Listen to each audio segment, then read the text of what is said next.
এদিকে রাতের দিকে তপনদের খাওয়া দাওয়া শেষ।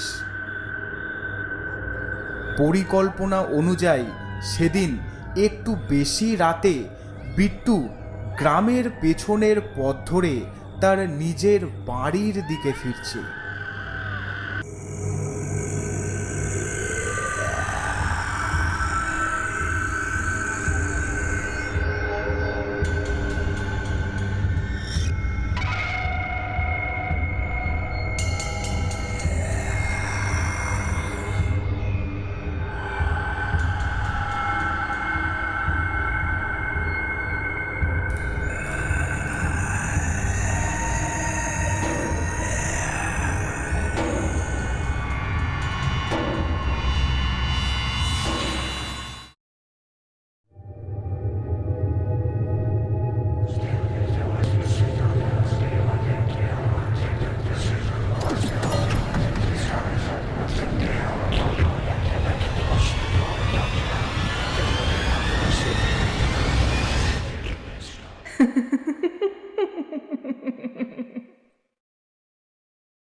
গ্রামের নাম বসুমতীপুর।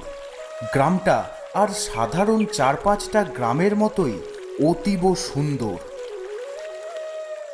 বিস্তৃত ধান ক্ষেত, ঘাসে ভর্তি মাঠ, তার পাশ দিয়ে চলে যাওয়া মেঠো পথ, ছোট বড় পুকুর, কাঁচা মাটির ঘর,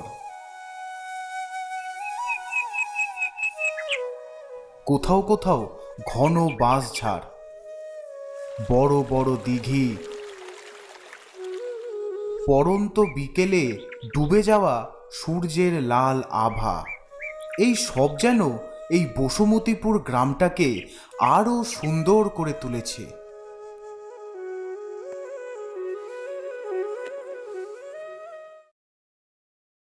গ্রামের কিছুটা পূর্বেই তপনের বাড়ি।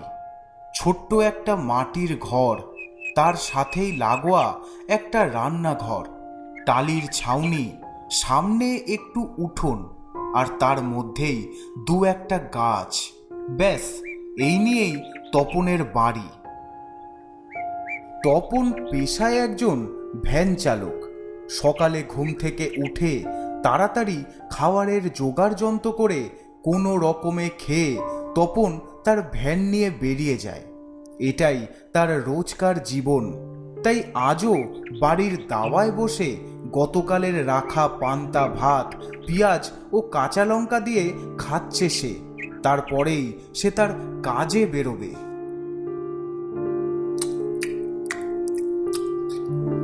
সৌরভ, সৌরভ। হ্যাঁ বাবা, বলো, আমায় ডাকছিলে?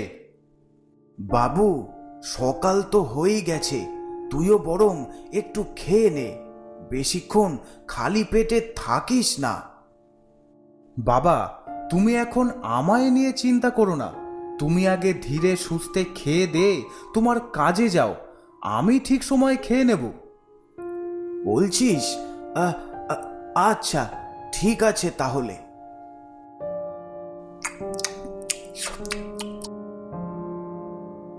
তারপর খাওয়া দাওয়া সেরে তপন তার ভ্যান নিয়ে বেরিয়ে যায়, আর ঘরে একা থাকে সৌরভ। তপনের বড় আদর ও ভালোবাসার ছেলে হলো সৌরভ। ছোটবেলা থেকে তপন আর তার স্ত্রী মানসী অনেক ভালোবাসা আর আদর দিয়ে লালন পালন করে বড় করেছে সৌরভকে। সৌরভও তাদের মনের মতনই মানুষ হয়েছে। এখন সে বিদ্যালয়ের পড়াশোনা শেষ হওয়ার পর শহরের একটা কলেজে ভর্তি হওয়ার জন্য তৈরি হচ্ছে।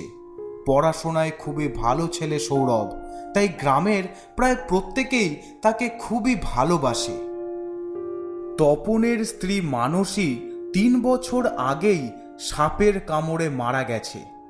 গ্রামে ভালো একটাও হাসপাতাল বা স্বাস্থ্যকেন্দ্র না থাকায় তাকে আর বাঁচানো যায়নি। এই শোক এখনো কাটেনি সৌরভের মন থেকে, তাই তার স্বপ্ন পড়াশুনো করে একজন ভালো ডাক্তার হবে আর গরিবদের চিকিৎসা করবে।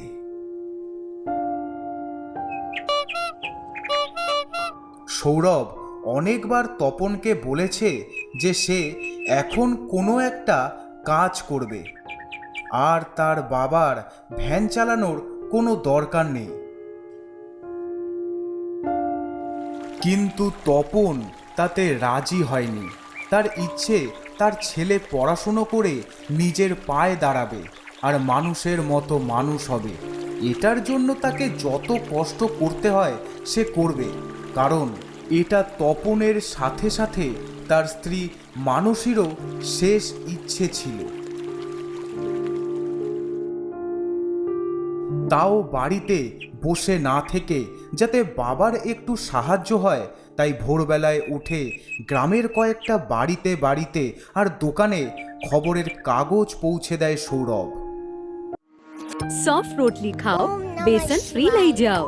ફોર્ચ્યુન આટા 5 કિલો પેકની સાથે ફોર્ચ્યુન ভোরবেলায় ঘুম থেকে উঠে সৌরভ খবরের কাগজ দিতে বেরিয়ে পড়ে। তারপর বাড়ি ফিরে সে আর তার বাবা হাতে হাত লাগিয়ে কিছু একটু রান্না করে। সেই রান্না খেয়ে তপন তার ভ্যান নিয়ে বেরিয়ে পড়ে আর তারপর সৌরভ বাড়িতে বসে পড়াশুনো করে। এই বসুমতীপুর গ্রামের বাজারে ঢোকার মুখেই আছে প্রত্যুষ সাহার একটা বড় চালের গোডাউন। প্রত্যুষবাবু